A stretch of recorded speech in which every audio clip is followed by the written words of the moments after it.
been a lot of talk in the past about the horns down gesture. Do you expect that to? Can you confirm whether or not that'll be a penalty moving forward? Yeah, I'm not going to talk about football penalties on July 1st. I'll let my football coordinator deal with that. I think Hello and welcome in. Edward Osovich, George Stoy here from the SoonersGroup.com studios. A new commissioner, Greg Sankey. The same important questions, right?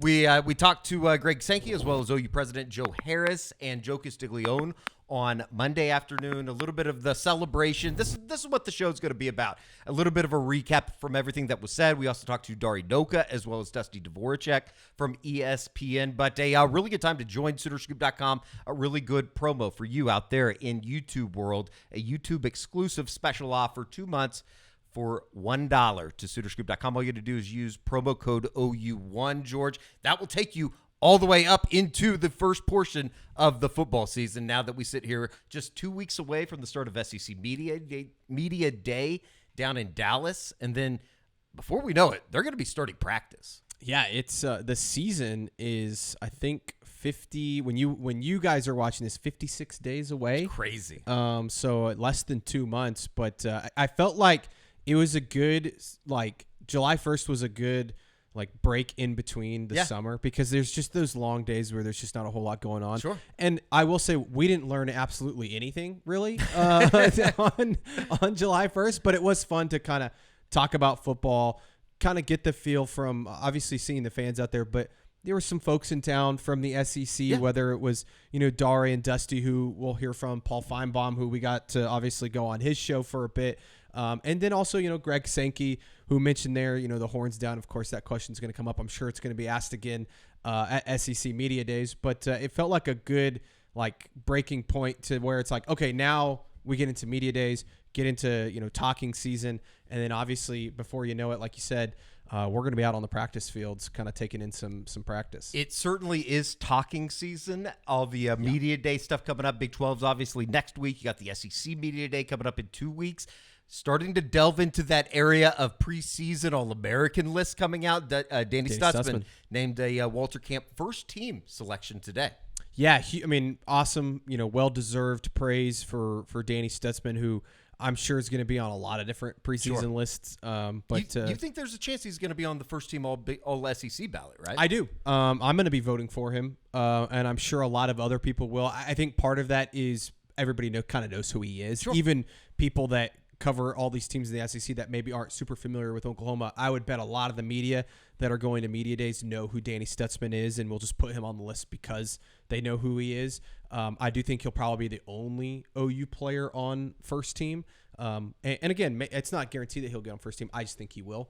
But I think that Danny, the expectations, as we know, are super high. They're only going to escalate as we get closer to the season. We'll certainly have many weeks to talk about kind of what the projection should be. But I think that when he comes back to college for this final go around, I think getting on that Buckus semifinalist, maybe a finalist type list is certainly one of the goals for Danny Stutzman coming up. He's one of the better linebackers in the country. I think he is going to be a Buckus finalist this year. I'm a big believer in Danny this year, and I thought he should have been a finalist a year ago. Sure. You look at his statistics and what he meant to the OU football team a year ago, and the 2 games they end up losing, he doesn't play a whole lot in either of those games.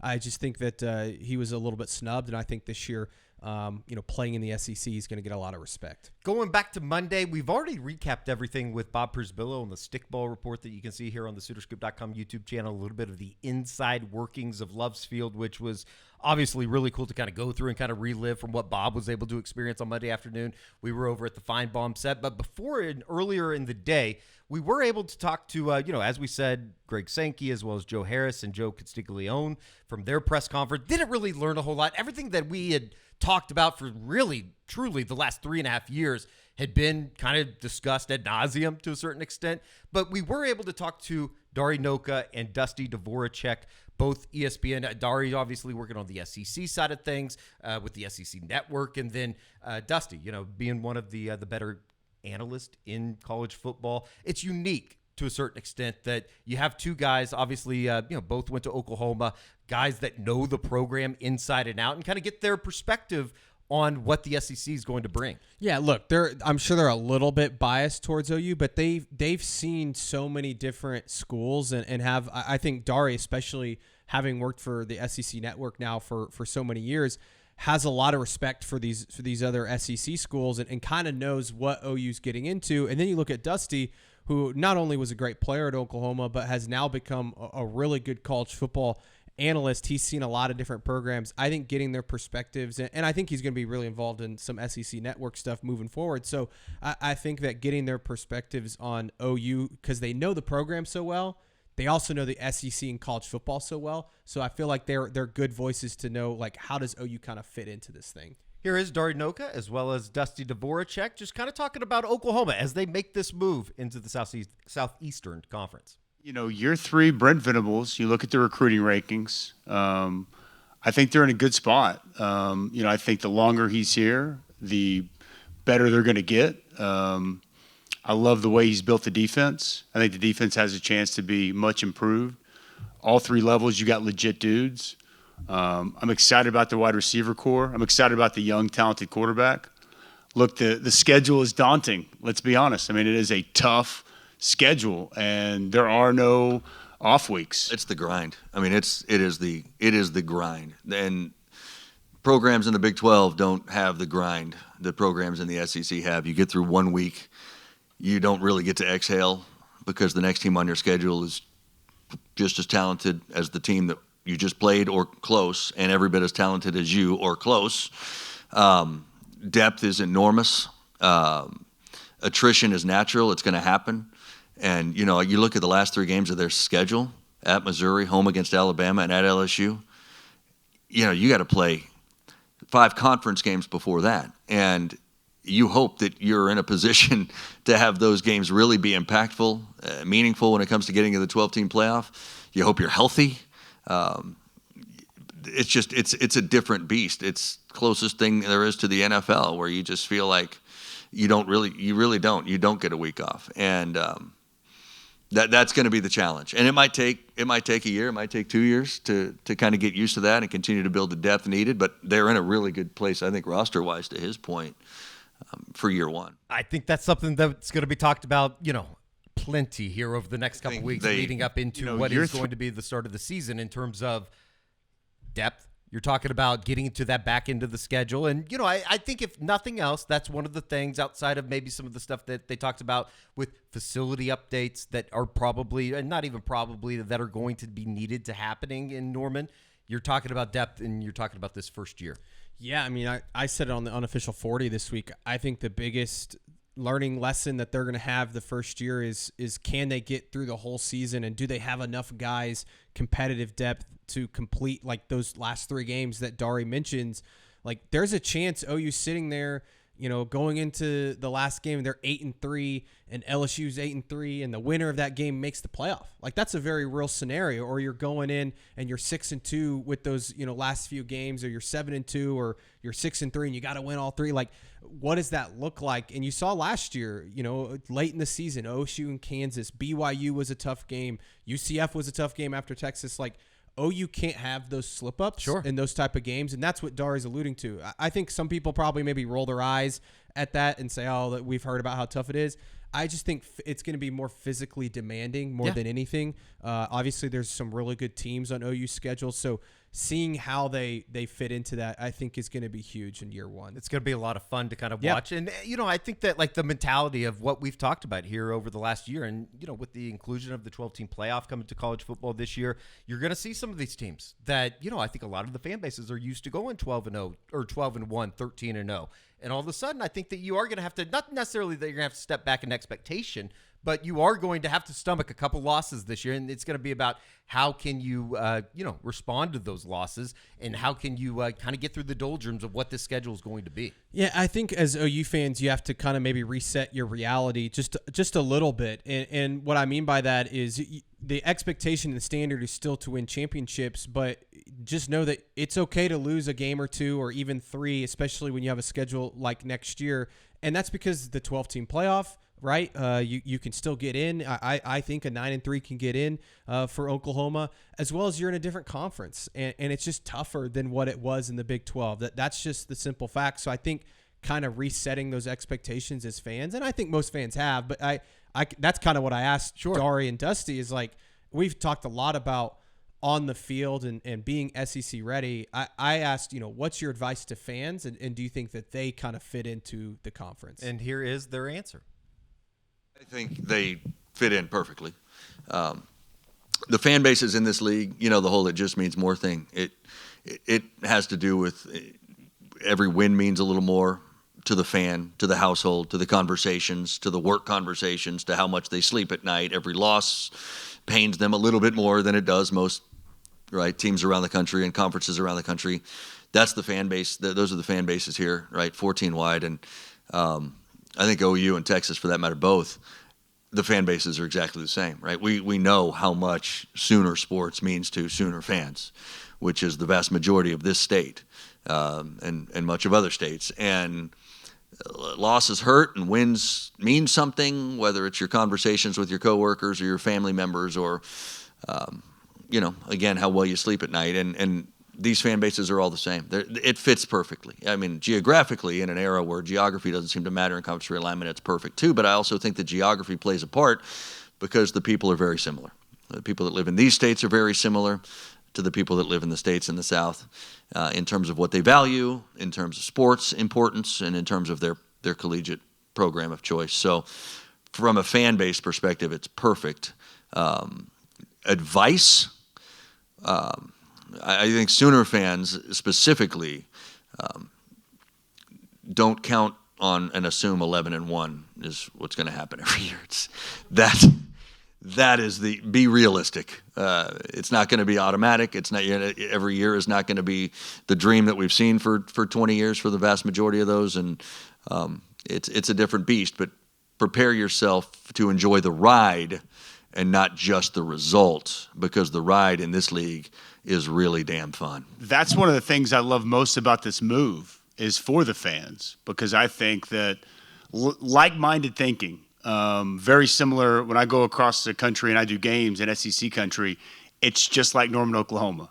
These fans live and die with every game, every recruit, and they're fans because they're fanatical and they're rabid, and they're what make college football great. And I think that the venues that SEC teams will get to come see here in Norman, Oklahoma, and that now OU fans will get to go out and see across the SEC, I think that's exciting. And I think that that's one of the huge bonuses and one of the big selling points for, Joe Castiglione, I'm sure Chris Del Conte for this league. I think this, 9-3 is okay.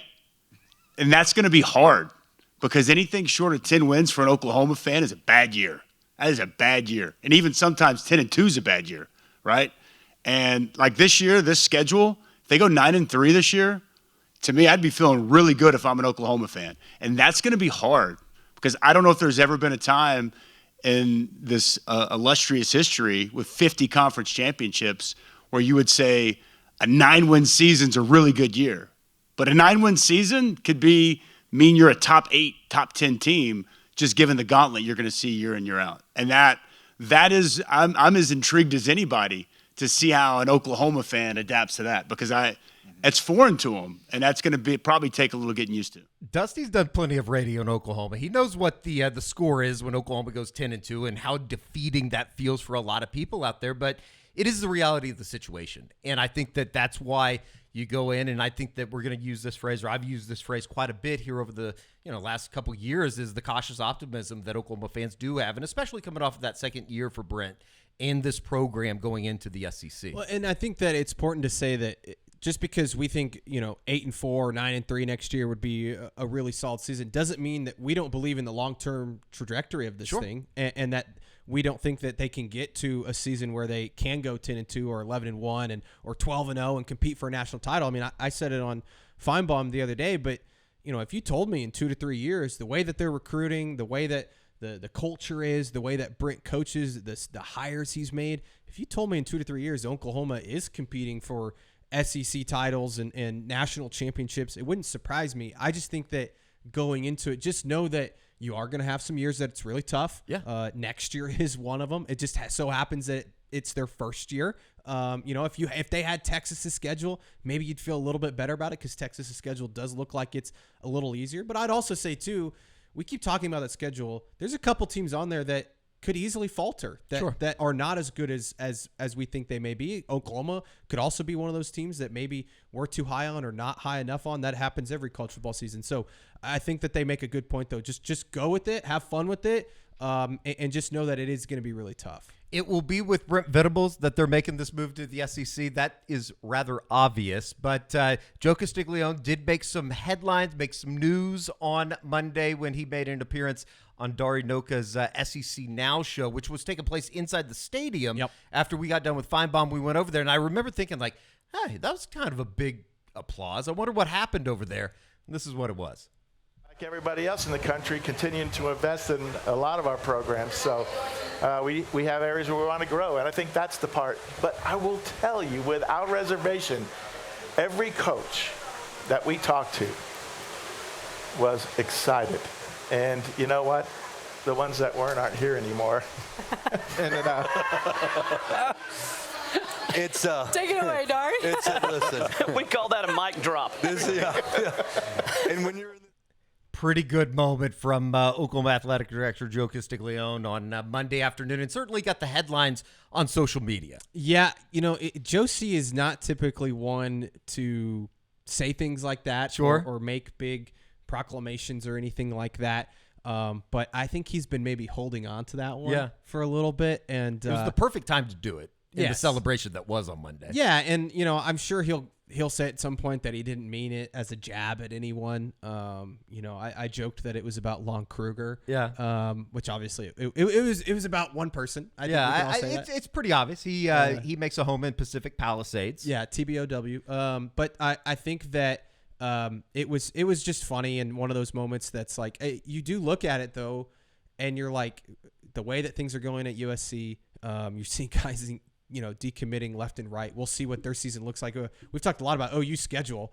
Next year, USC's got a really tough schedule next season. Well, and not in to the mention Big Ten. all of the work that had been done, and I think it was Ross Dellinger, somebody that put out the report, talking about USC trying to get out of the LSU series, or the opener that they're doing in Las Vegas at Allegiant Stadium, and then even the follow-up report that they have gotten out of a home-and-home with Ole Miss. I mean, it's obvious who that was about, and his desire to not play some of these SEC teams, which to a certain extent I get if you're trying to get wins on the schedule. And at some point, I'm sure we'll stop talking about USC and Lincoln Riley. But I do think it's going to be interesting to see how these programs turn out these next couple years, because both are going into kind of foreign waters when you look at the conference realignment. And I think that, I still think Lincoln Riley is a good football coach. I do. And I know a lot of people don't want to hear that. I think he's a really good offensive mind and all of that. I don't know about sometimes the culture of how he's building it. I think he's building it a different way than maybe, say, Brent Venables would. We've seen that. And I think Brent Venables is a great defensive mind. So it's going to be interesting kind of following the two paths these next few years. Drastically different. Some people think Oklahoma is going to be fine. I know, talking to SEC Mike, which you can see our interview on right here on the SoonerScoop.com YouTube channel, talking about the transition. And he thinks, they're going to be able to make that jump. There are people out there, though, that do not think that Oklahoma is going to be able to succeed once the move is made into the Southeastern Conference. And people like Barrett Saleh on Twitter on earlier this week. What's the ceiling for Oklahoma in the SEC? Considering the recruiting that goes on, just consider geography and where they are in relation to the best players in the country. I just don't see it. I just don't see it. Now, there could be a year or two where they catch fire in the portal and become what Oklahoma was in the Big 12, a team that can make the playoff, but certainly not capable of winning it. And that's fine. But they're not going to be Georgia. They're not going to be Alabama. They're not going to be Texas. What Oklahoma will be is Auburn, Ole Miss, Florida. Teams that are good enough to make some noise. Teams that are good enough to win the SEC once every, 3 years or so. Florida's been there with Kyle Trask. Auburn has been there consistently. Hell, Auburn in 2017 was 1 win away from making the playoff as a 2-loss team. So that's what Oklahoma can be. And that's fine. That's fine. That's the expectation that needs to exist in Norman. And I know that you probably hate to hear that, Sooner fans. But that's just reality. You're not going to be the big dog. You're not going to be that team that everybody just defaults to as one that will contend for the SEC because of the roster. That's not how this is going to work. Now, I love Brent Venables. Can they be a 9-win team pretty much every season? Yeah. Interesting to say the least. So that's my first time seeing that. I know you saw it before. I wanted to get your instant reaction to it. Look, I think there's parts of that are really moronic, especially when it comes to the recruiting thing is certainly interesting. And if you geographically, where the best players come from, I mean, the DFW area, which is right down the road from Norman, isn't going anywhere. I mean, that's some of the best high school football players in the country. So I'm not sure what he's thinking there. Maybe he needs to not to mention a historically great 2025 class in state that has had plenty of interest from SEC programs. Yeah, I think he needs to look at a map. And then I think he also needs to look at the recruiting rankings. I mean, OU's on the verge of landing their 4th straight top 10 class in the country. And I know that finishes a lot of years, maybe 4th or 5th in the SEC, but it's close. And I think it's a matter of a couple guys each year. Right.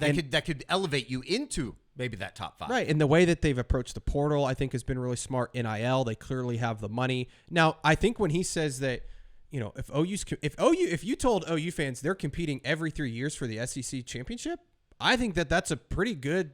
Well, there's some things that are said that are, I think, expected to be like these bold proclamations. I don't think that anybody, maybe outside of somebody that has like Suitor fan, 25, 34, 75, 99, that is probably commenting right now saying how dumb Barrett is. Outside of those types of people, I don't think anybody's saying that Oklahoma's going to come in and just, all of a sudden go 39-0 over the next 3 years. No, and I think it's just like if OU won the SEC championship in the first 3 years of being in the conference, that'd be a massive success. Sure. And if they won it or competing in it for, every 2 or 3 years, I think that would be awesome. And I think that speaks to the parity in the league. I think that there's a lot of good football programs. This isn't the Big 12 where it was just kind of OU and Texas a lot of years and some other teams. Like I think OU fans understand that. But to say that the reason they're not going to be the top dog is because of recruiting or geographic reasons, I think is just a really,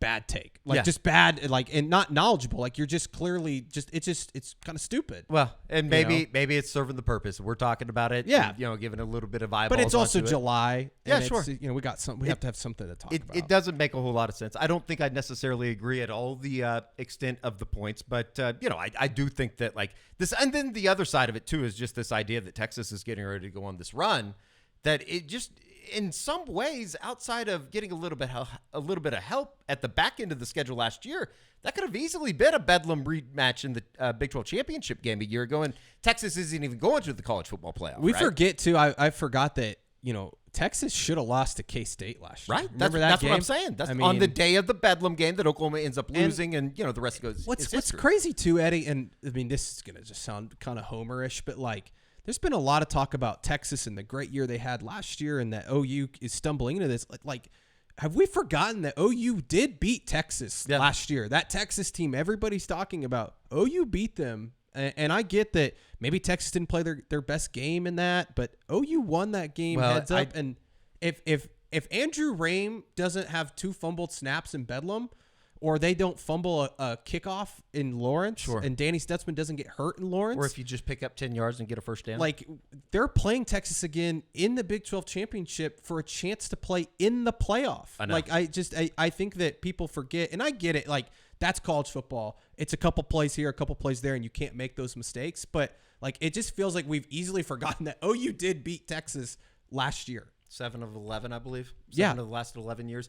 And on top of all of that, I think it is just a little bit of a bigger commentary in terms of what we're getting ready to go into in terms of July and talking season, that when you have a quarterback coming back with experience like a Quinn Ewers, all of a sudden it elevates everything around a football team, and you forget about the guys that they lost on the defensive line. There was a reason why they were going after Dominic Williams against Oklahoma head-to-head, correct? Yeah, I mean that's exactly right. And I just think that the ability to pick up some of the pieces they did, I think have gone underrated. I think the Dominic Williams, like you mentioned, I think is going to be huge, and then obviously Deion Burks and all of those guys. And I think Texas is going to be really good next year. Sure. Don't get me wrong. I think Texas has a really good chance to compete at a very high level, make the college football playoff. But it also wouldn't surprise me if OU's, like I said, if they're going into the last game 8-3 and they've got a chance to, go 9-3. I think they're going to get into the playoff because of the respect of the SEC. That would be a massive, massive win. It'd be if they're able huge to get over that hump. Huge for Brent. And we'll see. Yeah. Plenty of time to talk about that. Hopefully everybody out there having a very safe, a very happy 4th of July weekend here. 4th of July yesterday on Thursday is almost kind of like amazing. The Narnia of all holidays, getting that. Look at us working on a Friday. Well, technically, something like that. Yeah. All right. Unless you die at the lake. That would be good because That'd then be that terrible. would kind of ruin that'd blow our cover, correct? But I would expect a breaking YouTube show for that. Nothing's promised. If we can get if you can get connection and get me off of a golf course over the course of the weekend, we would probably think about doing that. But like, share, subscribe. Thank you for watching. We will talk to you on the other side when we start delving into some of these teams that Oklahoma's going to be playing this season. Plenty more to come here on the SoonerScoop.com YouTube page. For George, I am Eddie. We'll see you next time.